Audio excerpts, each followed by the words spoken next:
Mr. Flowers, Mr. Barney, let me lay out the rules for the debate for you. It will be 90 minutes, although we've taken up 4 of them. The coin flip has determined the order of your opening statements. That will be Mr. Flowers first, Mr. Barney second, and the closing statements will be the reverse. Mr. Barney first, Mr. Flowers second. You have 2 minutes for your opening statements. You will have a visual sign from the timekeeper, probably Chris here. We have an electronic timer here. We'll let you know when there are 30 seconds left in your answer. We may use the buzzer if we have to. We are taking questions from the audience. Audience members, you should have a 3x5 card, or I guess these are 5x7s. If you need one to write a question, please ask one of the people that are carrying them. I will also have some of my own and others that were given to me to ask you. You will get 2 minutes for each answer. You will receive, again, a visual sign at 30 seconds. We will then have 90 seconds for rebuttal for those questions that you would like to rebut, or that I would ask you to rebut. But if you would like to, just give me a signal, let me know. And the closing statements will be 2 minutes apiece. So let me start with this question. The opening statements first, that's right. The heck with those opening statements. We're late. Let's go first to Mr. Flowers. Thank you very much, and I'd like to thank Widener Law and the Society of Professional Journalists for this wonderful debate. This election is about standing up for a brighter future, and it's about voting for a treasurer that has protected and invested over $2 billion of your money by standing up for change. It's about voting for a treasurer that has proposed a record and new ideas that are going to propel our state forward. I'm asking for your support for re-election tonight because though we've accomplished much, we can achieve even more during my second term in office. Let me tell you about a little bit what I did as your state treasurer. First, we stood up for your state investments. We've made over $44 million during my term as your treasurer, and had positive returns 31 out of 38 months. We stood up for financial reforms, requiring those who manage our money to disclose their finances, and not only that, to make sure that when they vote in managing your money, they don't have another conflict of interest. We stood up for financial education. We got White House recognition for our Delaware Economic Index for providing key information for families and businesses. And we stood up for you. I am not a go-along-to-get-along type of guy. I believe that we have serious problems in the state and that require serious solutions. And that's why I proposed the Flowers Plan for a Brighter Future. We want to revamp the state strategic fund to make sure if we're using our tax money on any economic investment, that you get a piece of it. We want to bring an academy of ideas to talk about best practices so we don't hear about the same recycled ideas of gas tax, water tax, and casino bailouts that are awful things that we have to consider because we did awful planning. We also want to make sure that we have responsible investing and that we invest in only those securities that hold our values that are dear to us. These are the ideas that I want to talk about, as long as many others, such as financial education for all Delawareans. And I look forward to discussing these ideas tonight and making a difference by being your state treasurer in another term in office. Thank you, and God bless all of you. Thank you, Mr. Flowers. Mr. Barney. Thank you, Al, and thank you to the Society for Professional Journalists and to Widener Law School for hosting this forum tonight, and for all of you for your interest in the issues.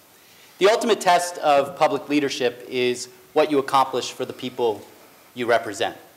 It is easy to get in fights. It's what we see all the time in Washington, D.C. Politicians fighting with each other, getting very little done for the people they represent. Treasurer Flowers' 4 years as treasurer have not only been unproductive, they've been counterproductive. An already diminished office has been further diminished. Campaign promises, like his strategic fund proposal that he ran on last time, remain what it was 4 years ago, an empty promise on parchment paper. Credit card and travel scandals have further disheartened the public as to what they can expect from their elected officials and their government. I'm running to be a responsible custodian of the taxpayers' money, to ensure that it's securely invested, to protect taxpayer money from abuse, to provide greater transparency around state spending. I'm running to get things done, to help families plan and save for college, to promote financial education, broader access to it in our public schools, to connect Delawareans with the resources they need to make the best financial decisions for themselves. I run realizing that to accomplish these things, I will need partners and allies. Treasurer Flowers will call that going along to get along. But in that he is mistaken. Leaders do not go along, but they do bring people along. They build coalitions, they get things done. That is the kind of leader I will be for you as your treasurer. Thank you. Thank you, Mr. Barney. First question. This one is just on background. Mr. Flowers first, Mr. Barney second. Someone asked Mr. Flowers, from which school did you get your law degree and what year? But I think we can expand on that to just talk about your background and why it suits you for this job. Sure, thank you so much. In addition to being the treasurer for the past 4 years, let me talk about my education. I have an economics degree from the University of Pennsylvania with a minor in international relations and psychology. I have a law degree and a business degree from Georgetown University with a focus on mergers and acquisitions and corporate finance. I also have a degree from the John F. Kennedy School of Government, another Master's of Public Administration, where I received the highest honor in the program with the Don K. Price Award. But I always tell people that education is only part of the step. I'm also a small business owner. I started my own business. Fortunate enough and been blessed to have the largest minority-owned law firm focusing on corporate procurement and mergers and acquisitions in the state of Delaware. Prior to that, I worked at SCAD, NARP, Slate, Art, and Mom as a mergers and acquisitions attorney, and had the honor and privilege of working at the White House Office of Political Affairs under President Bill Clinton and the U.S. Congress Joint Economic Committee under then Senator Sessions. But again, resumes are nice. I believe this election is about the future and about the accomplishments we've done in this office. And even though we've got already a negative tone in this debate, I hope we can still remain positive and make sure we talk about the issues that are important to you all as the people of the state of Delaware. Thank you. Mr. Barney. I want to be your treasurer in large part to help broaden opportunity, give people opportunity. I want to do that because I've been blessed with opportunity in my life. I studied at Swarthmore College, just north of the state line. I had the opportunity to study economics and public policy at Harvard. I received my law degree from Yale Law School. I've been fortunate to be able to serve in public service. I've committed my life to public service. I enlisted in the Marine Corps after 9/11. I served overseas in Iraq. I've served our public officials in Delaware. I served as economic policy advisor to Senator Tom Carper. I served as overall policy director to Governor Jack Markell. I want to extend opportunity to people in part because I've had the greatest opportunity given to me anybody could be given, which is the opportunity to be here with you tonight. I almost lost my life over in Iraq. When I came to in the hospital in Bethesda, I was told that I shouldn't have been there. I shouldn't have made it. My time that I have here now is all extra time, and I have nothing to lose. I want to use that time to give back, and having nothing to lose, I will fight for you. Thank you. Is it rebuttal? Yes, you may have a rebuttal, Mr. Flowers. Sure. Well, and I appreciate my opponent. Though he may have nothing to lose, you have a lot to lose. The state portfolio is a very serious business, and I keep hearing this matter of studying economics at Harvard. I went to the John F. Kennedy School of Government. The Kennedy School at Harvard is a school of government. It is not a school of economics. I have an economics degree from a school of economics. So I want to make sure we set the record straight, that as a treasurer, every treasurer over the last 2 decades has had a master's of business administration that focused on corporate finance. Corporate finance is not economics. Economics is about macro and micro trends on an economy. Corporate finance is talking about the details of the state portfolio. This is a position that's talking about the details of the state portfolio, and you have to have a background in corporate finance. If my opponent is elected, he would be the first treasurer in over 3 decades that didn't even have a business degree going into the office. So let's make it clear, and I'm not saying that he's not qualified position, and I certainly don't want to take that tone.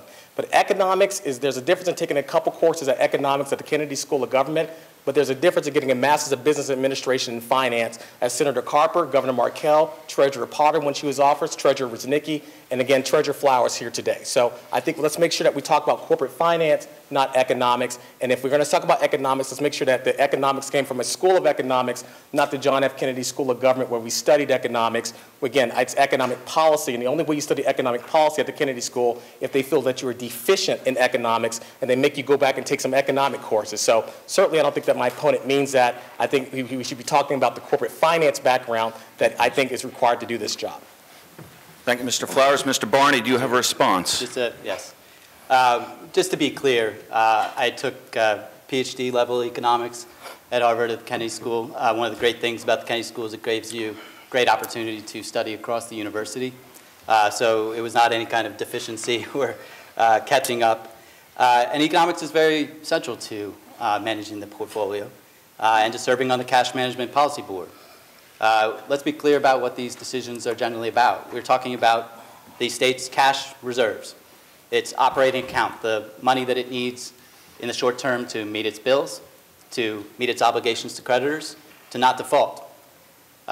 It's largely in fixed income investments. It's in U.S. Treasury bonds, the government debt of U.S. agencies, purposely so, because this is money that you can't lose, it can't go away, it needs to be there to meet the bills.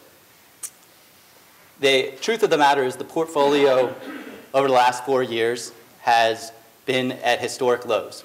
Its returns have been lower than it has been at any time since the 1970s and the Farmers Bank bankruptcy, largely because of factors outside of Mr. Flowers' control, which is interest rates.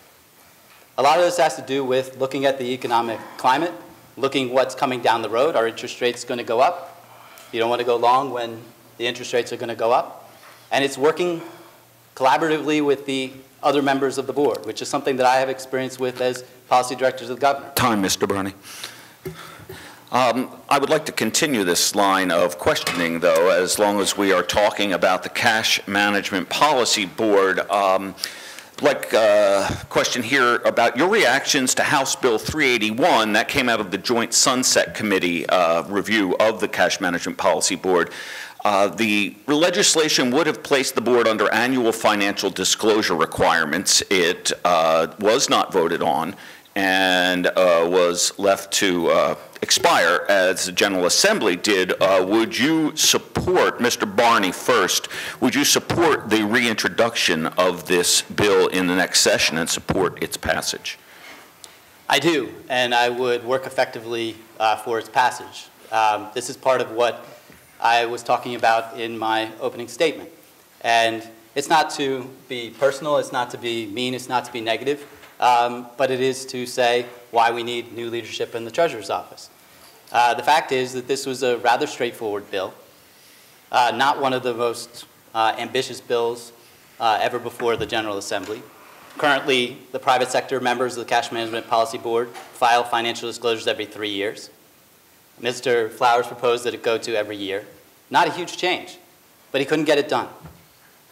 Because the only thing he's really succeeded in getting the legislature to do is vote on a unanimous basis, Republicans and Democrats together, to pass a bill to clarify the limits of his authority over state funds. He is now promising to take over the strategic fund. He promised to do it 4 years ago. He's going to give you $1,500 from the strategic fund. He doesn't control the strategic fund. He would have to get that same General Assembly who voted unanimously to clarify his authority to pass that bill. And he could not even get a simple transparency measure through the legislature. So ask yourself, when he talks about his big ideas, how he's going to get them done. Because as I said in the beginning, the ultimate measure of public leadership is what you accomplish for the people you represent.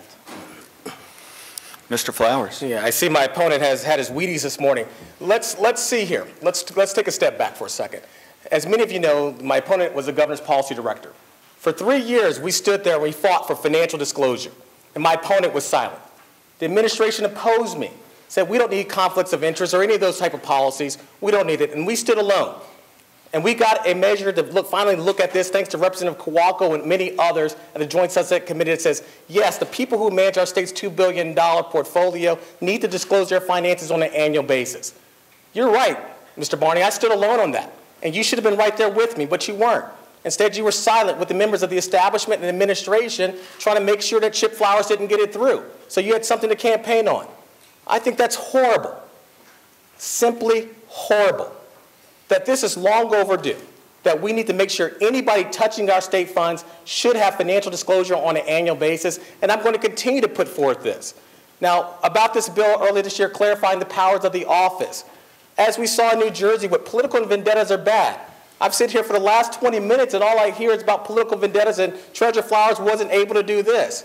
It's not about bringing people together. That's what we should be doing.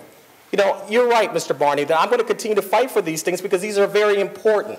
These are important initiatives, and I stood alone on these things with some great support from people like Kowalko and very few support from the members of the establishment.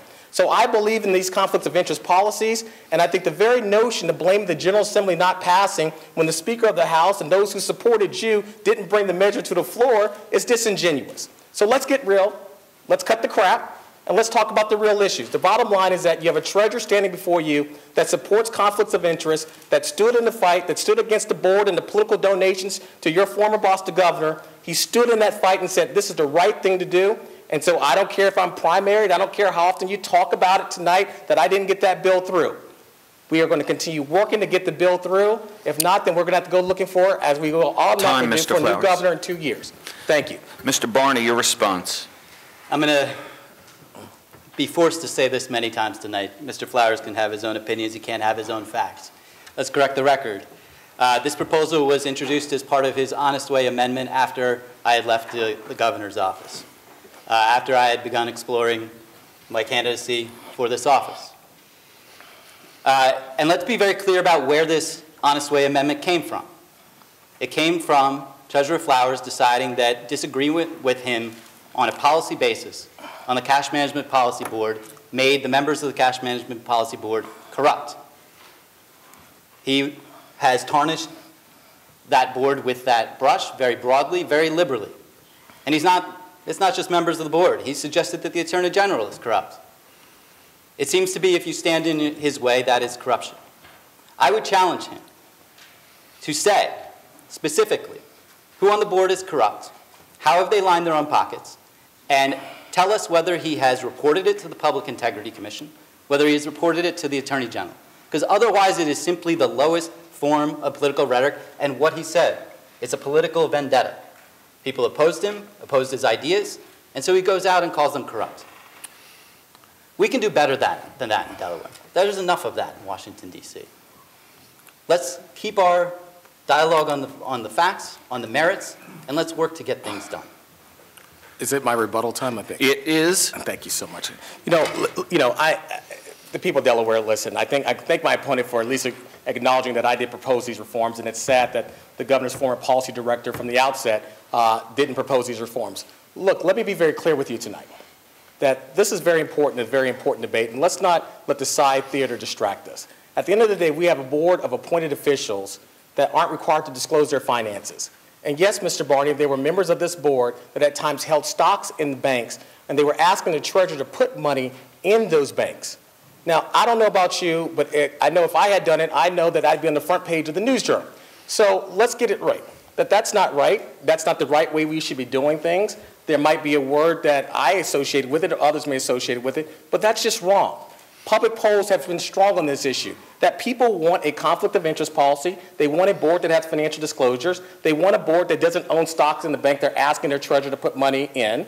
And these are just basic principles. So, you can continue to say Chip Flowers is stubborn and all this name calling, but at the end of the day, Mr. Barney, I'm very proud that I stood in that fight. I think it was worthwhile. I think the public is fully aware of what's going on with their money. I think they don't like an appointed board doing what we should be doing. And I think that debate is happening now. So I think that, the notion of trying to accuse people and things of that nature, you're going to have to do that on your own. But at the end of the day, it's about the policy, and I think that people of Delaware deserve the best, and that's why I'm going to continue to put forth these ideas, whether or not the governor and the administration like it or not, or they support it or not. My job is to represent the people, not the establishment. Mr. Flowers. I'd like to take a step back from these issues for just a moment and get to something very basic. A lot of people have been of the opinion, Mr. Barney, you alluded to this in your opening statement, the office was diminished in its responsibilities some years ago. There has been talk that perhaps this should not even be an elected office anymore. What response do you have, Mr. Barney first, to people who say, why do we even have an elected treasurer? Why should this not be an appointed position? I think it's important that you have accountability for the treasurer. The treasurer is the person who ought to be the safeguard for your funds, so they don't get spent inappropriately. They don't get spent on personal matters rather than in the public interest. They ought to be responsible for looking for irregularities in state spending, not just in the treasurer's office, which is where it ought to begin, but certainly where it ought not to end. And it is important that that person be accountable and the voters be able to hold that person accountable. I also think that we gain from having an elected treasurer in this state, because as past treasurers have shown, you have the opportunity, if you have the capacity, to work with community partners, to work with nonprofits, with partners from the for-profit sector. You can be a financial advocate for individuals, families, and communities throughout our state. I'd like to work with our foundation community and with our financial community to create a system of opportunity accounts for every child in this state, seated at birth and designated for college or post-secondary education, so that they get the message from day one that opportunity is for them. Because the research shows that too many children grow up not believing that college is for them, not believing that post-secondary training is for them. And the research shows that even accounts with small amounts of funding can make it 4 times more likely that a child goes to college and completes college.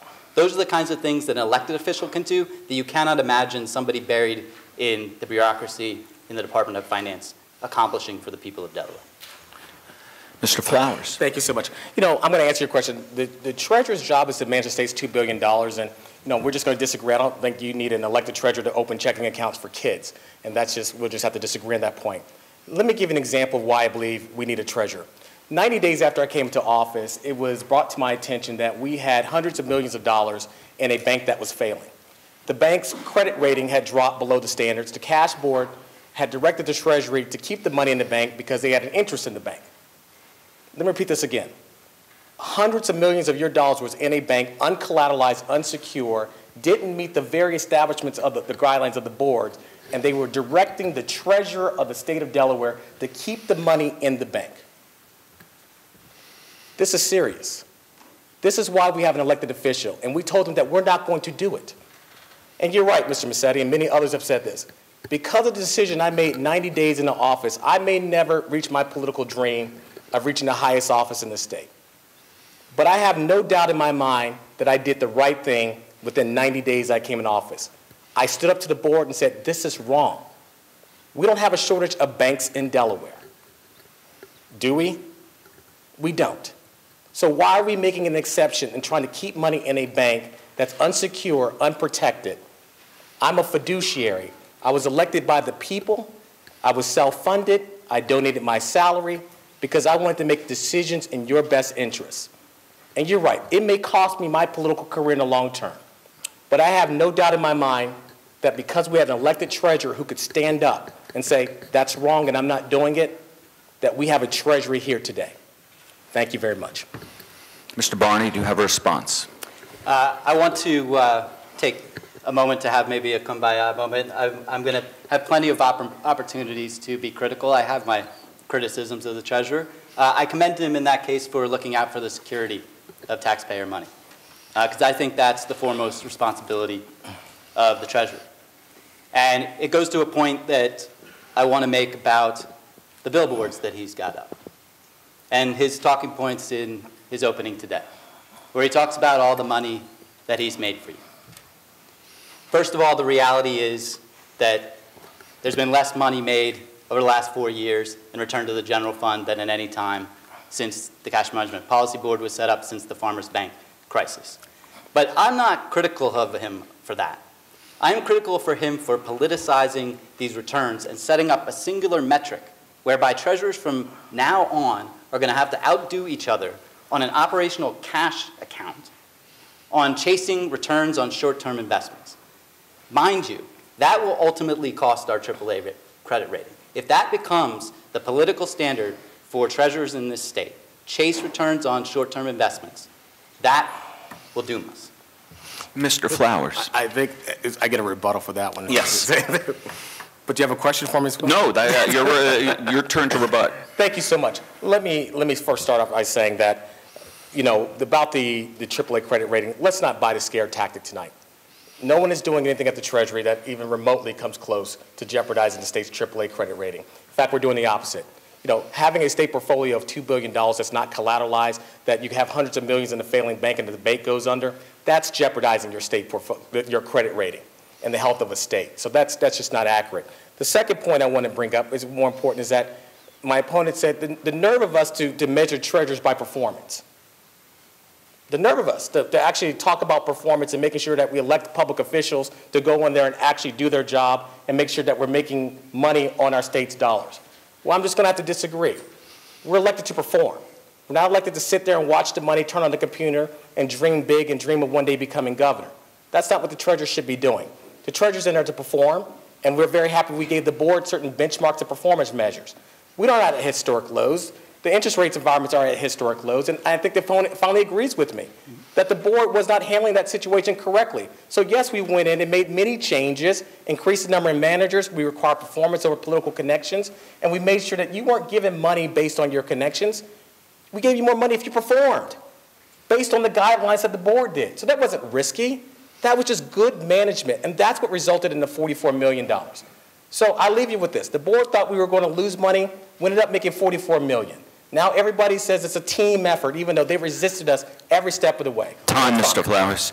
Let me ask a follow-up question. However, we are alluding to some of the details of the work the treasurer does. I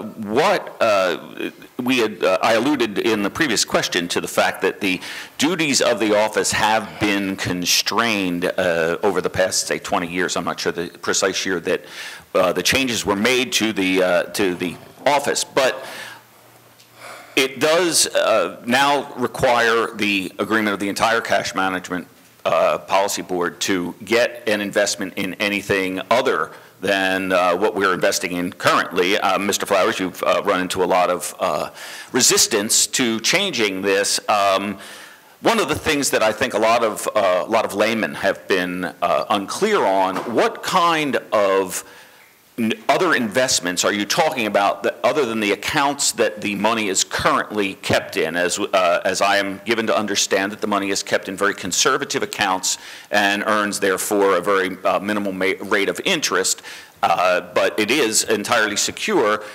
People seem to split into two camps. One camp says, well, we should investigate what else we could get, and the other says, no, we should absolutely never put the money at any greater risk than it is now. Why? Explain to us how we can get a higher rate of return without increasing the risk that we're exposing ourselves to. Do you want Sean first or me? You first, Mr. Flowers. Okay, sure. Let me clarify something, because people in the community have said this, because a lot's been printed on this and not accurately. Just because you have a portfolio that invests in fixed income instruments doesn't mean your portfolio is conservative. In fact, you might be a little bit more riskier, because what you've done is you put all your eggs in one basket. And people, imagine putting 100% of your money in government bonds. And we have a U.S. government shutdown, or a threat to the U.S. government downgrade, which we face in our office. It doesn't look quite that conservative anymore, right? So what we're trying to get the board to do is to understand that, listen, don't put all your eggs in one basket, that we need to have detailed guidelines and making sure that our investment managers aren't buying the same instrument. To give you an example of this, there were one time where we said the board each investment manager could only invest in triple and double A bonds. That's the current requirement. And you say, okay, well, that's pretty safe. Well, what happens if all the managers go buy the same bond? Right? That doesn't make sense. So what we're trying to do is say there's different asset classes, active management. That's why we hired an independent financial advisor to make sure there's a coordination and target rate of return for the portfolio. The board disagreed with this. They said, we want to see a piece of paper, literally a piece of paper, and we want you to put the performance numbers against each other managers. Not what established market benchmarks are, what independent benchmarks are, but no, we're going to compare them against each other. Do you know why the board wants you to do that? Because what are you going to say? You have no independent data. They're just comparing it. If you have 4 bad managers, you have 4 bad managers. But you don't have any data to show anything different. So yes, change is required, and that's why we require benchmarks, independent financial advisor, and say, yes, there are other asset classes and other details we need to be doing to manage our state portfolio to get a better rate of return. Thank you. Thank you. Mr. Barney, your response. Sure. And I think actually the truth falls in between the two extremes that you mentioned. I don't think it's a matter of only security or only returns. And I certainly don't think that we shouldn't be looking for performance. What we shouldn't be doing is making one or the other the only benchmark. If the only benchmark is returns and we lose sight of security, then you're in real trouble, particularly when you're talking about cash management. You talk to any private sector cash manager who needs to manage cash for a business and meet the obligations of the business, you're going to generally invest conservatively. But absolutely, the board should be continually looking at the permissible investments, the asset classes. And I think that the board can provide a lot of the expertise that Credit Suisse has, but I am willing to acknowledge when they come forth with some good recommendations. They've said we need to look at the countries that we're investing in. For one thing, the overwhelming majority is in U.S. and Canada. Beyond that, the list of countries that we can invest in looks like sort of the World War II, post-World War II UN Security Council. It doesn't reflect the countries that have the strongest balance sheets today. So that's the role of the Cash Management Policy Board. That's the role of the Treasurer with the Cash Management Policy Board, is continually review and make sure that the guidelines make sense, that we are not missing opportunities to make greater returns subject to security. My objection to making it a billboard issue and politicizing it is it loses sight of the fundamental responsibility to do this subject to security for the taxpayers. Mr. Flowers. I thank my opponent for saying everything, but it would have been nice to have them at any Cash Management Policy Board meeting over the last 4 years, because that's exactly what I was saying. My opponent just restated my platform. So thank you, Sean. I appreciate that. It would have been nice to have you come at the meeting and stand next to me and say, yes, the Treasurer's right. We need to be doing these things. So yes, I understand that you may object to having a billboard issue. That's because I'm running against you, and I don't blame you there. But it's the truth. This is what's happening. This is the fights that we had over the last 3 or 4 years. So, you know, I'm glad that you see this, because it's important to recognize the fact that most states have gotten rid of these cash management boards. We still have them. You know, and there was a fundamental problem with this board, because this board has resistance to change. And so these are the things that we're talking about. So I do appreciate you tonight acknowledging the fact that these fights were worth having. And unfortunately, some of the board members didn't see it that way. And as the governor's former policy director, and I know you were involved in a lot of these discussions going back since I came in office over 3 years ago, that these are the fights that we're talking about. And so I really regret that you weren't there with me. You know, but it's easy tonight to come here tonight and say, hey, well, you know, we need to do this and do that. But when, you know, Jonathan Starkey up there, who I love to death, beats me up in the paper every now and then, Sean Barney didn't call up and say, you know, the Treasurer's right. These are things that we should be doing. So it would have been nice to have you there in the battle lines. Mr. Barney. I want to be clear. First of all, it's not surprising that when it gets to the actual work of the Cash Management Policy Board, there'd be a lot of agreement between people who have backgrounds in finance and economics. A lot of it is very technical. But one thing that I disagree with him very strongly on, he said states are moving away from cash management policy boards. He has tried to go around the Cash Management Policy Board. He has at times tried to do away with it. I think that would be a very dangerous thing. We have a Cash Management Policy Board for a reason. It is a safeguard. For one elected official to have control of $2 billion is a recipe for corruption. For the soft corruption of steering state investments to political contributors, the soft corruption of accepting travel and other gifts and benefits in return for steering investments, or what we've seen. Detroit, Arkansas, treasurers indicted for simply straight out accepting cash. That is not a route we want to go down as a state. And so having a board that puts more heads on this and that serves as that protection against abuse and corruption is something worth having. Clearly, one of the issues that has led to some of the controversy with the Cash Management Policy Board is the perception or reality that the Treasurer's office has been weakened, as you mentioned, Mr. Barney, in your opening statement. Would you support strengthening the office, and if so, how? I would. For one thing, I would seek to reverse a change that happened just this June, where because the Treasurer's office was failing to support the board, failing to help facilitate its meetings, provide its minutes, provide the administrative support, and convey information to the board. Now, how can the board make responsible decisions about a state portfolio if they do not have up-to-date information about the portfolio, about the state's cash? And because the state treasurer, again, because he took personally, I guess, opposition to his policies on the board, decided he was going to dispense with the board, go around it, call them corrupt, throw up his hands, the legislature has now taken administrative support of the Cash Management Policy Board away from the Treasurer's Office and given it to the Department of Finance, figuring at least they may do it. It's yet another diminishment of the office, and it's one that I will seek to overturn if I have the opportunity to be treasurer. Any others, Mr. Barney? I would like over time to have it have broader responsibility. In the 90s, under Treasurer Resnicki, responsibility and any role in the pension funds was taken away. I think it's unfortunate to have a officer who is involved in cash management, is involved with the Cash Management Policy Board, looking at issues of investments, and completely cut out and not having a role in terms of the state pensions. But we have a long, let's be very clear, we have a long way to go to get there. You're going to have to elect a treasurer who is going to build credibility over time before anything like that will be entertained. The appetite right now to give additional power to the Treasurer's Office under Treasurer Flowers is zero, because Treasurer Flowers has gone outside the bounds of the law. He has not worked with the board that goes back, this is not new, this goes back to the 1980s, this board. Every treasurer has figured out a way to work with them and work with them constructively. And you can't go in day one at this point and say you're going to completely revolutionize the office. Thank you, Mr. Barney. Mr. Flowers. Thank you so much. Let me first clarify a couple things. Number one is that it's not an issue between the treasurer and the board. It's an issue that you have a treasurer that's doing the right thing. And the board is upset because we didn't, give money to their pet banks, and we didn't do those type of behaviors that I think were not in the best interest of taxpayers. And I don't regret it. That's what the treasurer is supposed to do. Number two, with respect to the pension office and increasing the authority of the office, it's funny, back in January when the administration and the establishment was asked, why are you bringing this bill? The line was, we are clarifying the office.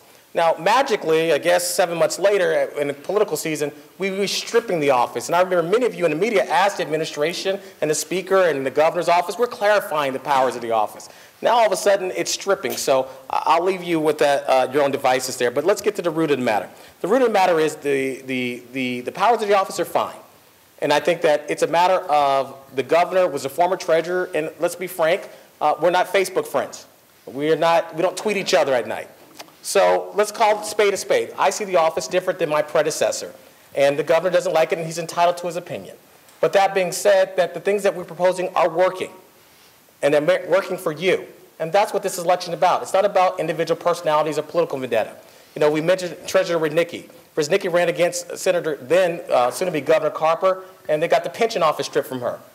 Treasurer Flowers confronts the Governor Markell, and he gets a clarification of his powers. Stop it. That's not the way you govern.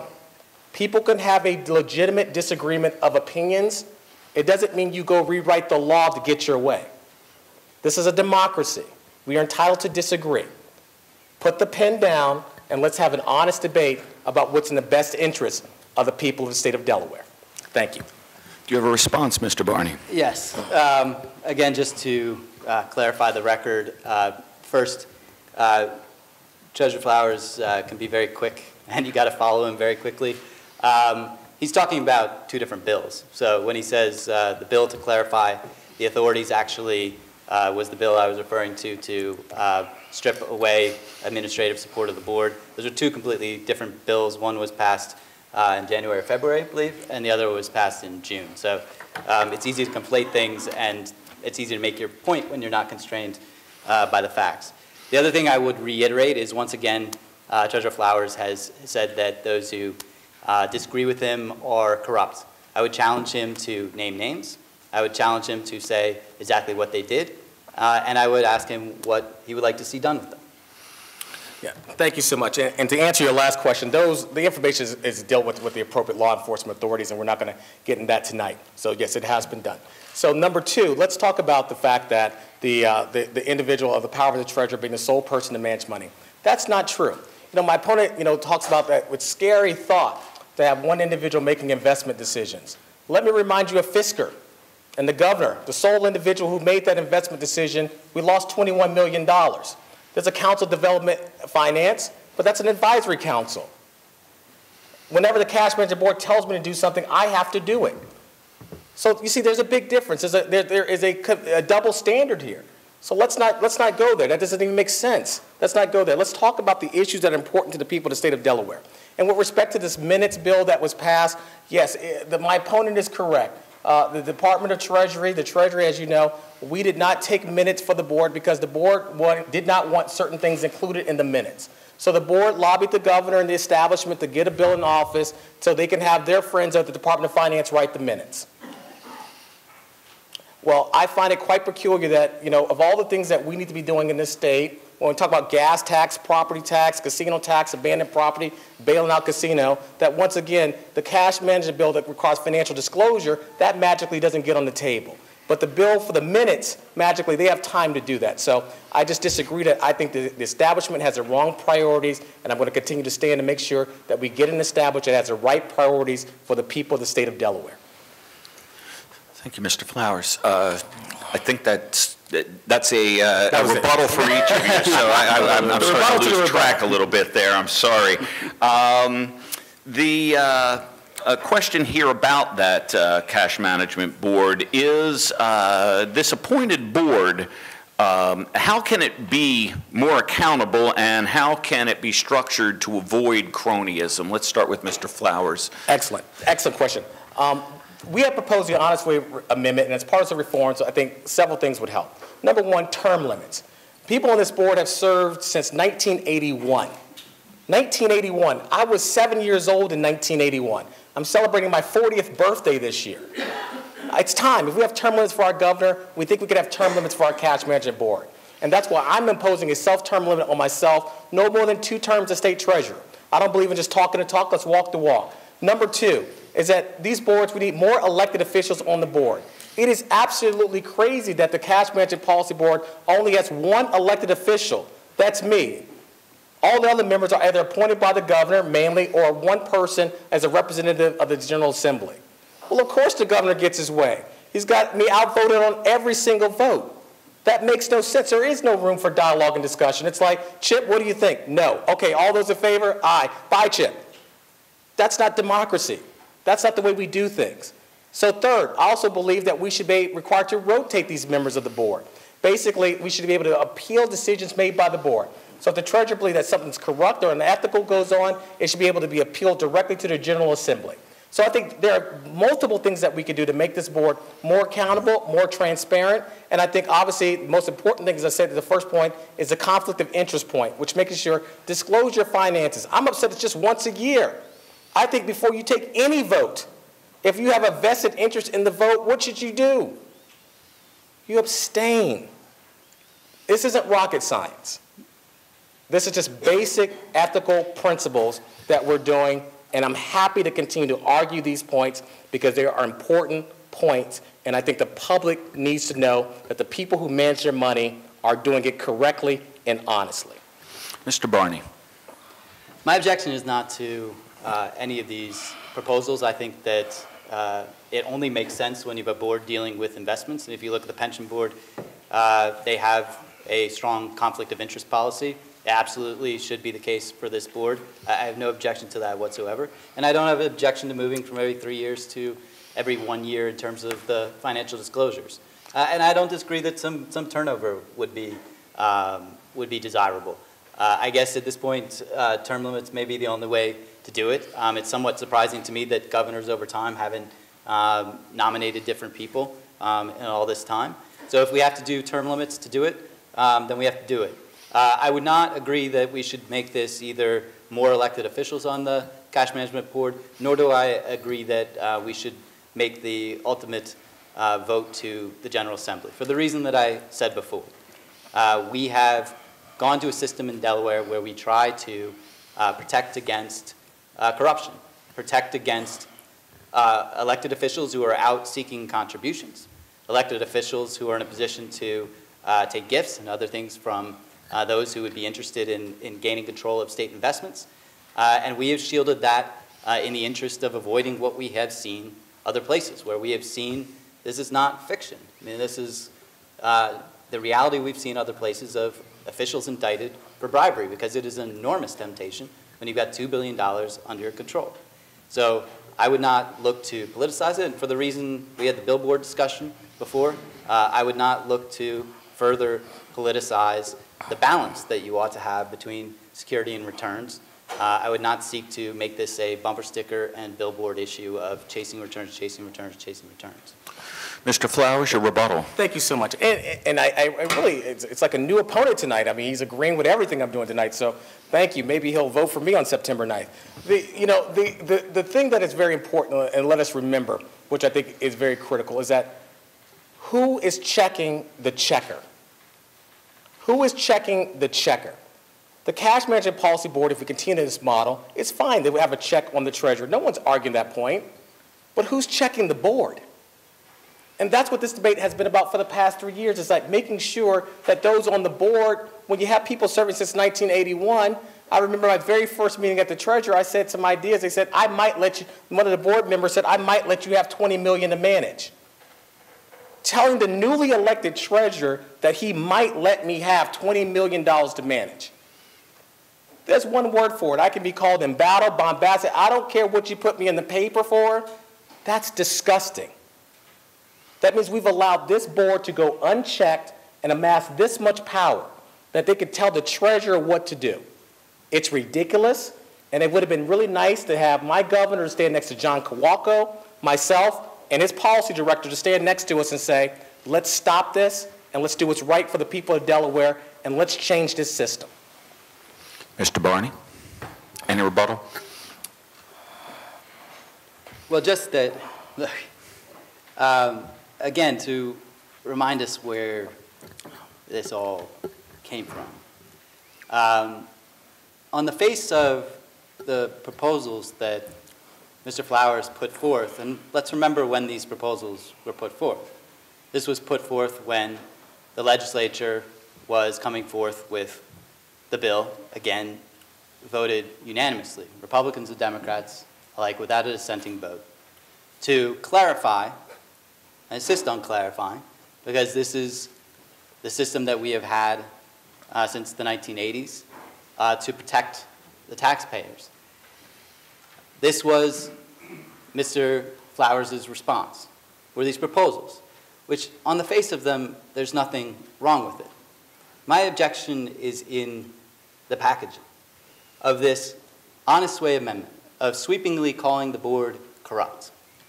It is not surprising that you don't have a working relationship on this board when you have contracted for a financial advisor, not for the board to work together with you, but for yourself. When you call those when they disagree with you corrupt. And we've made news today. I'm glad we're with the Society of Professional Journalists because evidently there has been a law enforcement case referred against at least one member of the board. And if that is the case, then perhaps I will stand down because perhaps it was fair to tarnish all these people as corrupt. That's time, Mr. Barney. Let me ask you this, and Sean, you first. Do you support the Cash Management Board members being allowed to make campaign contributions, or should they be barred from doing so? I believe they should be barred from doing so for the reason that I mentioned, which is we shouldn't have temptation to steer state investments based on political contributions, which is the essential problem with having one elected official control $2 billion. So absolutely, they shouldn't be able to make political contributions, at least to the treasurer. To other officers, I understand the treasurer's point that the governor appoints these members, and so perhaps for the governor as well, but especially for the treasurer. Mr. Flowers. I'm tickled pink today. This is exciting. I mean, for the first time I'm hearing Sean Barney again is supportive of our honest way reforms, even that position, the political contributions position. So thank you, Sean. I'm glad that you've come around to this point, that it's the right thing, that you shouldn't have members of the Cash Management Policy Board giving big checks to those who appoint them and to the treasurer. So I know my campaign, and hopefully you'll join me, we won't take a penny from any member of the Cash Management Policy Board. I'm sure they were anxious to give me money anyway. But we are not going to take any money from that, and that's why I fundamentally, I know I've made the personal choice to self-fund my campaign because I want only one interest in mind, which is the people's interest. And that's what's important. So I thank you, Sean. Seriously, I do thank you. And hopefully you will, you and the governor, and obviously you have a better relationship with the establishment than I do. Hopefully we can see that legislation come along with the financial disclosure legislation next year. And your rebuttal.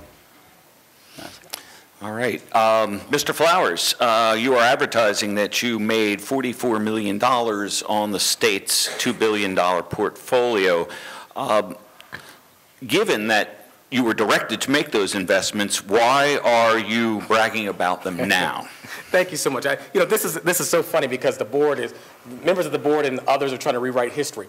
Many of you may remember before the bill came up in January, for some reason that was their top priority for the administration, that we had proposed a series of reforms, and we differed from the board strategy, saying that the treasurer has the power to invest money in the best interest of the state, and if the board only has the power to do certain things, certain guidelines that we have to follow. So we basically used expanded latitude, which the board disagreed, and we followed the advice of our independent investment advisor. We made over $44 million in doing so. The board had some theory that they thought we would lose $21 million, and so we just did not listen to them. We didn't know what they were talking about. We told them that, basically that their priority was to protect the money and do those things. And so we did that on our own. Now, as John F. Kennedy once said, victory has 1,000 fathers and defeat is an orphan. Now that we've made millions of dollars, everybody has taken credit for this. Oh, we were hanging out with Chip Flowers when he made that decision. It just didn't happen. Many of you may recall, how many times did you see me on our illustrious paper on the front page fighting these arguments, and they're saying Chip Flowers was crazy? Was anybody standing next to me? Were they hugging me, saying, hey, keep up the good work? That wasn't there. So, I think the establishment's line is like, we're very happy. It was a team effort. We had many people that stood up to the board that did that. We had great supporters like John Kowalko said, keep doing the right thing.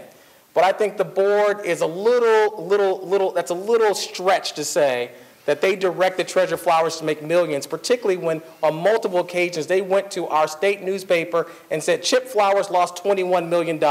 And the state paper called me up and said, Chip, prove to us that you haven't lost money. Ridiculous. So I think that our team deserves credit for making that money, and we stand by that assertion. Thank you. Mr. Barney. This is one of the benefits of having a debate with the Society of Professional Journalism. I think we've made news once again today. The treasurer was asked before the General Assembly if he had ever invested the portfolio contrary to the board's direction. He said no, he had not. That was the assumption I had been proceeding on all this time. So in previous debates, I had made Al's point and said it was rather ungenerous of the treasurer to take credit for the work of a 9-member board, particularly when, as he's pointed out, he's repeatedly outvoted on the board. So what I would ask from him now is to provide transparency on his website. I would ask him to say what the months were that he invested the portfolio on his own and provide the month-to-month returns. Because it's not an issue of the board seeking to take credit. As I mentioned up front, less money has been generated on the cash portfolio and returned to the General Assembly to fund your schools and fund your roads over the last 4 years than in any 4-year period since the bankruptcy of Farmers Bank. So it's not a matter of taking credit. Again, there are reasons for that we mentioned. I mean, interest rates have been low. But it's not anything to put a billboard up about. But it is a matter of factual record. And the public deserves to know. And it's interesting that halfway through this campaign, I came to recognize something that evidently, from what he had said before the General Assembly, the story is actually a little different. Mr. Flowers. Well, I don't know about the story is different than the General Assembly, but the good news is that you have a great benefit tonight, ladies and gentlemen. Sean is a wonderful lawyer, and I'm a lawyer. And what do lawyers do? We love to parse words, and so that's what we're trying to do right now, parse words. Let me just get to the bottom line.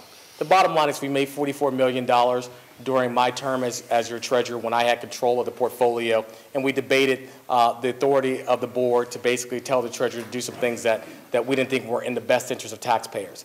Now, if the administration chooses to try to play with words and try to, to parse, well, in the General Assembly you were asked this, and, the speaker and the establishment asked you certain questions to give my opponent the leg up, let them do that. The bottom line is $44 million, positive returns 31 out of 38 months. We continue to make millions. We didn't get the support of the board, but we continue to make money, and we did things the right way. Thank you very much. Mr. Barney. This is not a matter of parsing words. This is about as fundamental as it gets in this campaign. Treasurer Flowers has said Treasurer Flowers, has earned you $44 million. Don't you think you have a right to know whether Treasurer Flowers, made you $44 million?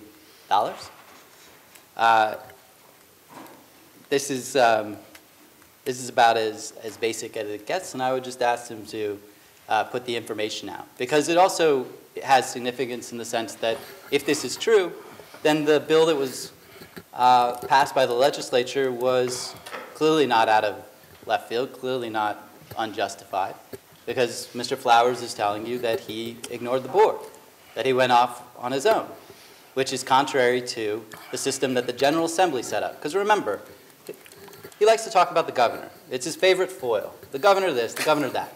The General Assembly has the power of the purse in our government. It is the General Assembly that set up the Cash Management Policy Board, because it's them that get to decide how money's spent, and if it's not spent immediately, how it's invested. So they've set up this system. They set it up long ago. They counted on treasurers to actually follow the law. And what he's telling you is that he didn't. And therefore, the General Assembly had to step in and say, no, we're serious, for real, really. This is the system that we, as the people in charge of the purse, have put in place, and we expect you to follow it. So one way or another, these are fundamental issues in this campaign, and we deserve the record and the truth month by month as to what was going on. Provide to you. So knock yourself out. Kelly, can you make sure that Mr. Barney gets the month by month data? So question asked, question answered. But the bottom line is, let's get to the point. The $44 million was made. It's on the website. We made the millions of dollars. We followed the law. The lawmakers decided to clarify it in a way that gave board more authority. But let me be very clear tonight, because I know they want to get their talking point so we can get another endorsement/postcard from the Barney campaign. Let me be very clear that the treasurer followed the laws of the state of Delaware.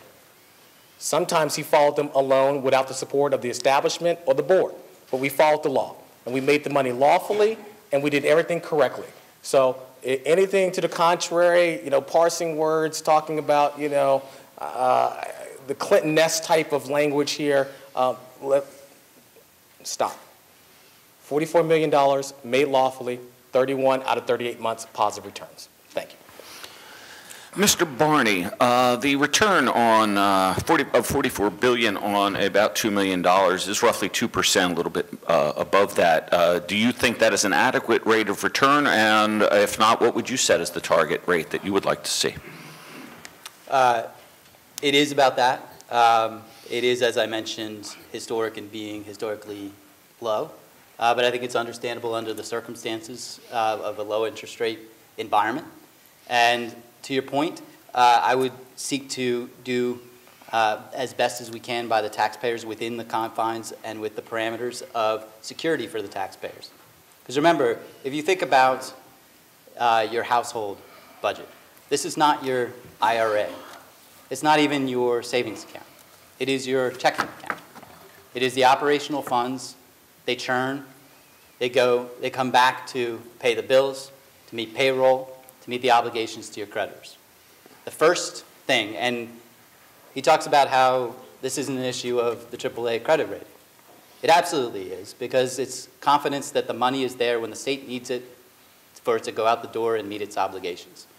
And widely acknowledged is that the system that we have had has restored a credit rating that was devastated by the Farmers Bank bankruptcy, which was politically minded investments that were made for political reasons that went bad.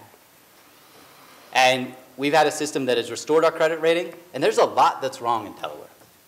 But we have had a AAA credit rating for as long as just about any state in this country. And 2/3 of the states that have boards like ours have AAA credit ratings. You look at the states that give this amount of cash, operating cash, to one elected official, the record is miserable. 90+% of them do not have a AAA credit rating. And you see the problems with corruption that we've seen in Detroit and Arkansas, as I've said before. So it's a system that's worth defending. Mr. Flowers. You know, this is my opponent and I were just going to have to disagree on certain points here, and this is one of them, that, you know, I believe that we should be encouraging things that are working in Delaware. You know, unfortunately, the current establishment is that, you know, I feel like if I lost money, I would probably be getting their support. You know, this is craziness. You know, we had a treasury that was fully functional, working, making millions of dollars, and it was like nobody was happening until we decided to screw it up, until we joined the Fiskers of the world and had to do gas tax proposals, water tax proposals, bail out casinos. It's craziness. Now, I believe that public service is about working with people and trying to make sure that we encourage the things that are working. And, you know, not reducing and stripping power because the treasurer is making money. That's crazy. That's nonsense. So I'm just going to disagree on that point. The second thing is, let's talk about the rate of return, because I think a lot of people get this confused.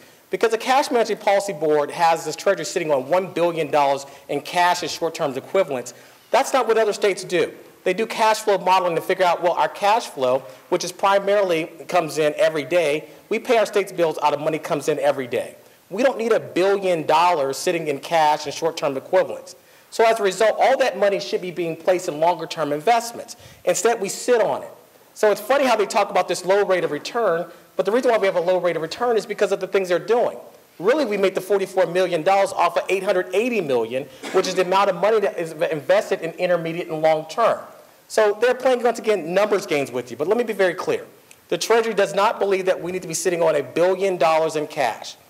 It needs to be based on a financial model. Our models told us that we probably can live with about 20% in short-term versus short-term equivalents, which means that another 30% of the money needs to be invested long-term, which would increase the rate of return. So let's not get scared. This money is fully protected because of actions we took to protect it, not because of Cash Management Board when it was sitting in a bank, unsecured, uncollateralized, and if a bank had folded, you would have lost hundreds of millions of your dollars. It's time, Mr. Flowers. Mr. Barney, rebuttal. Just to say that I'm glad that we're going to be seeing the month-by-month returns and designations of when the portfolio was invested as directed by the board and when it was invested otherwise for exactly this reason, because you just heard him. He's very difficult to have a discussion and a debate with, because when there are things that are going wrong, it was they. When there are things that are going wrong, it's I. And that's fair if that squares up with the facts. It would just be very helpful because it's not currently. There are whole gaps in his tenure where the monthly returns are not on the website. So we'll have opportunity to further discuss this when we have full information. Mr. Flowers. Let me be very clear. Before I came into office, no treasurer had put the monthly information online. Zero. That's Governor Markell when he was treasurer, Treasurer Potter. So we actually started the process of putting up-to-date data information online provided by the independent financial advisor. Now, the notion of following month-to-month data, there's some months we were up, some months we're down. 7 months, I think I was very clear with you that 31 out of 38 months was positive. Now, you all seem like very, very smart, astute people. What does that mean the other way around? 7 months were what? Negative, right? So, Sean, this is not a surprise. I think I said it. Maybe I just need to say it a little clearer. So you will get monthly data that shows 31 months had positive returns and 7 months had negative returns during my time as treasurer. I'm taking responsibility of it. I've said it repeatedly.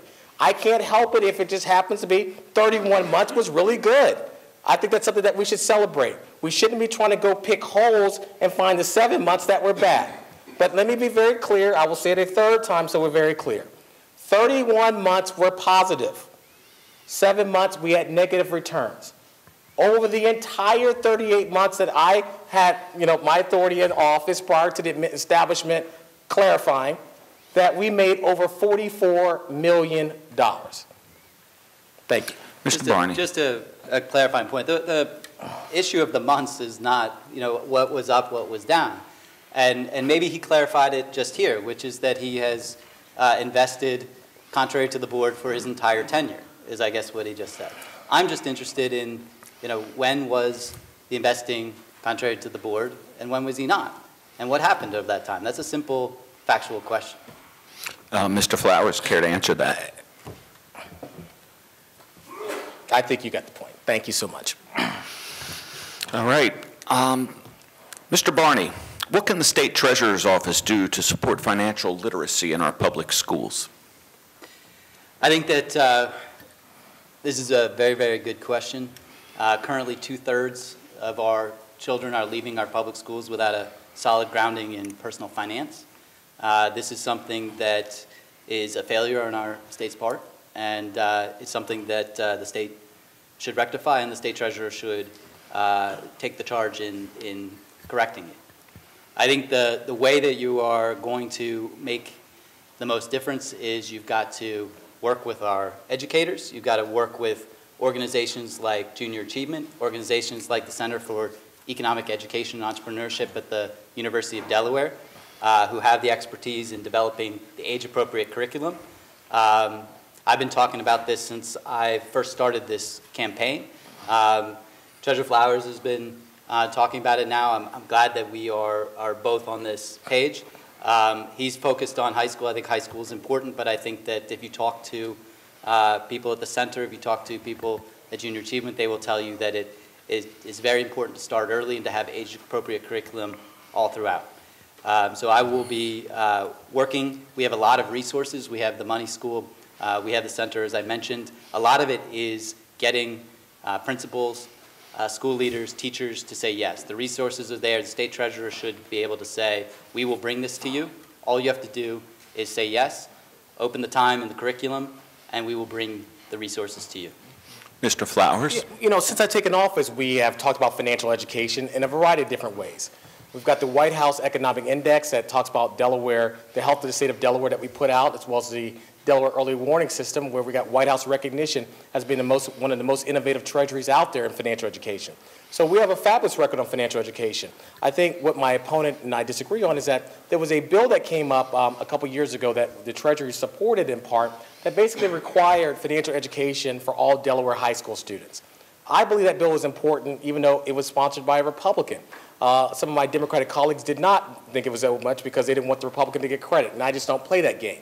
So I believe that that's important to make sure that every Delaware high school student has financial education. I do believe that we should be giving opportunities to younger kids as well, and that's why we partnered with the NFL and Visa for financial football, which was one of the most innovative programs that we've done at the Treasury, along with the Prosperity Portal, to make sure that we target young kids. It gives them a video game to learn financial education and financial tools. Where we just disagree a little bit about opening checking accounts for kids is that I just believe, you know, I think my opponent's reading the data incorrectly. It's just simply saying we're just interpreting the data correctly because we're just saying that just because a kid has a checking account and has money in it, that doesn't necessarily mean that they're getting financial education. And just because we say, let's open up the education, statistics show that if kids have a checking account at an early age, they're likely to do better.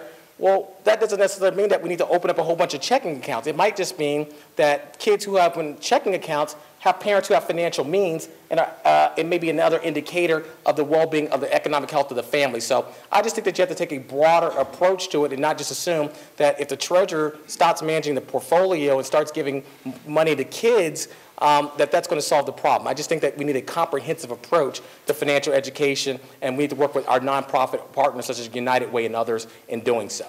I had not anticipated that we would need rebuttal on that question, but Mr. Barney. We agree a lot on financial education, and that's good. I just have to take the liberty to describe my proposal in my own terms. This is not a proposal for checking accounts for kids. This is modeled on the city of San Antonio has a Cribs to College program. San Francisco has a program, kindergarten to college. The state treasurer, the city treasurer of San Francisco is the driving force behind that. This is something that is caught on many places and really the forefront of asset building as a means of opportunity. It's really an exciting movement, I think. Maine now has a program that is universal at birth. Every child in Maine receives a seeded account at birth. And the research is very strong. They control for things like family income, for student achievement, and still find that having that account, creating that college-bound identity, makes it 4 times more likely that a kid goes to college and completes college. That's powerful. That's not checking accounts for kids. That is telling kids that opportunity is for them. And there is opportunity for education with the family around those accounts, about saving for college, about planning. There's an opportunity for congregations and communities to get involved in investing in their kids. Communities getting involved in getting behind their kids and financially backing their kids so that they can reach for the stars. That's not a small idea. That's a big idea. And it's one that's happening elsewhere, and one that a treasurer here ought to take the initiative to take the leadership on here. Time, Mr. Barney. Just a quick follow-up. You know, and let me be very clear. I think my opponent, and I like to give credit when credit's due, whether it's a Republican, Independent, Tea Party, coffee, I don't care. That I think my opponent's idea is a worthy idea. I just think that, you know, the treasurer's office is an office that's managing a $2 billion portfolio. You were the governor's former policy director. You had the weight of that office between all the different departments. I just think that that should have been done there. You know, the treasurer's job, my job every day is to come in and watch the money and, you know, protect it, invest it, make sure it grows. And our staff is to make sure that we run the financial operations of the state. So financial education is important, but we partner with other agencies. And so I just think let's not get our eye off the ball here, because I think for too long this position didn't do it. Everybody had a treasurer who says, well, I'm going to do financial education, I'm going to do this. But nobody was watching the state portfolio. So we need to go back to making sure that the treasurer's job, as I do with the colleagues, and I have the honor to being the head of the Democratic Treasurers Associations, when we get together, we talk about what? We talk about the $2 billion and making sure what can we do to get people's jobs and make sure we make an impact in people's lives right now. And that doesn't mean that we're opposed to that at all. And I don't want you to leave here saying that, because we're certainly not. And I'm sure my team, if I'm reelected, we're going to continue to work with you, and I'd love to do it. But I think that, you know, as a policy director of the governor's office, I think that he has the Stand By Me program, which was the best place for that program to be adopted, and you could have done that as his policy director. Mr. Barney. Sure. I think it's not mutually exclusive. If you partner with others in government, you can get a lot done. The treasurer, it was the treasurer in San Francisco that was the driving force behind their program, which is one of the most innovative and one of the most successful. He worked together with their mayor. It was a partnership. And this is not exclusive. There's plenty of time to monitor the money and also be an advocate for people and make a difference and be a voice in the legislature, pass initiatives. If you are willing to serve, as I'm going to serve, as a full-time treasurer, it's a position that is paid full-time. The treasurer doesn't serve in that position full-time. I think it's a position that deserves to be a full-time position. It deserves the full dedication of a person who's taking a six-figure salary from the taxpayers of the state. So it's not mutually exclusive. And I will absolutely have an eye on the money, but I will also be out there working in our community, working with our community organizations and helping to broaden opportunity, because that is something we desperately need right now. We see economic inequality skyrocketing. We see our middle class hollowing out. And you've got an advocate with a focus on economics and finance who ought to be out there making a difference in the community. Mr. Flowers. I'm going to say this calmly. Mr. Barney, you just made a very serious allegation and insult to my character, my integrity. I serve the people of Delaware full-time, nonstop in my capacity as treasurer, and I will continue to do so. You know, Mr. Barney, I could sit here and say that I'd never even met you before January of this year. And I could sit there and say, who is the governor's policy director? That guy must never work. And I'm not going to say that because that would impugn your character and your integrity. I work extremely hard, and I'm one of the most hardest working treasurers out there, and that's why my colleagues, as the first term, gave me head of the Democratic Treasurers Association, because I'm out there proposing innovative ideas, working hard. And you should know I'm working hard because I spend most of my time, as you can imagine, the front page of the paper arguing with the establishment and the Cash Management Policy Board. So, Mr. Barney, I think I'm asking respectfully to back off of those type of nasty, negative allegations, and because I think they're unwarranted, uncalled for, and that's just plain wrong and just unacceptable. Can we move on rather than I really didn't think we'd need two rebuttals on the question about economic education for children. Mr. Flowers, you recently announced that you wanted to begin to bill some of the clients of the Treasurer's Office who are performing audits for your travel. How do you square that with the appearance of impropriety that some people would allege that is created? Thank you. It's a great question because it was not, I think, represented correctly. When I first came into office, we were paying our state investment banks $2.1 million of your tax dollars to manage our state's money. I can tell you that they were not really, the fees weren't really being earned for the performance of the portfolio. We've reduced those fees down to $1.7 million.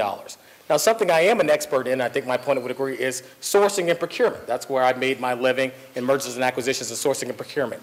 So we got the banks in the room, we got them to reduce their fees, and they said no treasurer has ever asked to visit our offices or do any kind of oversight. I said, well, we're going to do that. In the days of Bernie Madoff and others basically having sham operations, it is unacceptable to give people money and not have oversight and expect them to come to you. So we basically came up and said, our team is going to come up and look at your offices, and you're going to pay the fee of $5,000 per year, up to $5,000 per year for a visit for the treasurer and his team.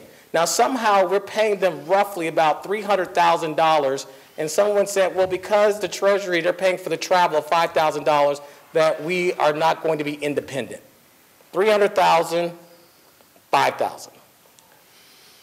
Let's be frank.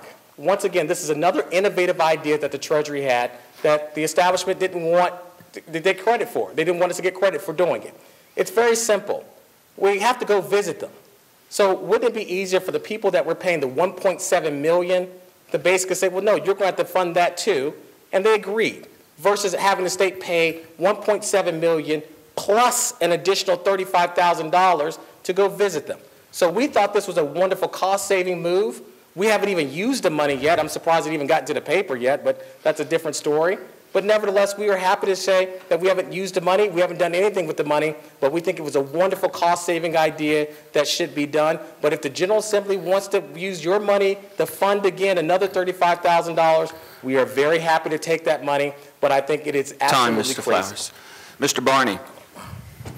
The point is not that the General Assembly should pay for the treasurer and his staff to travel. The point is that these are performance reviews, financial performance reviews that are conducted electronically. There's no need to go wine and dine, be wined and dine in New York to conduct this. And the problem with it is the appearance. I mean, there's the reality of corruption and then there's the appearance of corruption. And for it to be an explicit condition of receiving a state contract that you provide travel is not the kind of message that we want to send to the taxpayers, that the taxpayers should have to endure. But I want to go back on the previous point, because I'm pleased to hear that the treasurer is working full-time around the clock for the taxpayers of Delaware. That is what an elected official in this state should do, and one that is drawing a six-figure salary. I had assumed that he was not, because he has his name on a law firm. We are both went to law school, both took the professional responsibility exam. You were not supposed to have your name on a law firm as a public official unless you were substantially practicing there, because it is otherwise misleading. So I had assumed that he was substantially practicing. I had assumed that he was charging and billing many hours at this law firm in return for the client's business. But I'm willing to stand corrected. Mr. Flowers. Thank you so much. I know my opponent just recently passed the bar, so I encourage my opponent to go back and look up that rule. I know you just got admitted to the bar, so I think you got a couple things wrong in there, but we're not here to discuss some legal issues. But I assure you, the voters know you see me working every day very hard for you, so that was just a line to get it in the newspaper, so it'll probably show up in one of them or so. But nevertheless, I work very hard for you every single day. Remember, I think let's get back to the root of the issue, is that the fact of the matter is that these contracts are very important for the people of the state of Delaware. It is appalling to me that no other treasurer or member of the cash management board has ever gone to visit a client site and is willing to give $2 billion of your taxpayer money to a bank without even showing up. Appalling. I've never even heard of it. When I told my colleagues this, the other treasurers, they said, are you serious? You know, we have gotten things so backwards here. I feel like we're in that TV show with Gordon Ramsay, Kitchen Nightmares, where, you know, things are so backwards, and Gordon Ramsay's telling the people in the restaurant, like, you got to do it this way, and they're saying, no, it's right, even though things aren't going well. That's crazy. We got to start doing things correctly here. Like, you don't give anyone $2 billion and say, we're not going to show up and investigate your due diligence. You don't sit back and say, well, gee, send me an email. I'll just look at the stuff there. That's how you lose millions of dollars. So the notion that we are going to travel, put me on the front page of the paper every day. We are going to travel to make sure that your money is safe and it's sound and it's protected. It's called doing our job. That's not the bad way of doing it. That's the right way of doing it. Mr. Barney? Mr. Flowers, when this broke, talked about going and kicking the tires. And it's not clear to me with these financial managers what tires he's kicking or who he's kidding. We are their clients. They can come to us, absolutely, should you question them, should you interrogate them. If we've got Bernie Madoff operations that don't have offices or something like that, we've got much larger problems. But otherwise, you're talking about financial firms. I could tell you what it looks like. It's an office building. It's got a conference room. You'll go there. Undoubtedly, you'll go out for dinner afterwards and all of that. But these people can come to us, and you can interrogate them up and down, and you can demand records, and you can demand performance. But there's no need for us to ask of them that what the value we get from them on behalf of the taxpayers in negotiations is travel for the Treasurer's office and staff. We pay for that because, I mean, you know economics and finance as well as I do. It's a negotiation. You ask for a concession, particularly one that was hotly contested as that one, and you give value. So we are giving value as taxpayers to secure something that's absolutely unnecessary. You know, Mr. Flowers. Thank you. You know, we've saved over $415,000 per year off these contracts.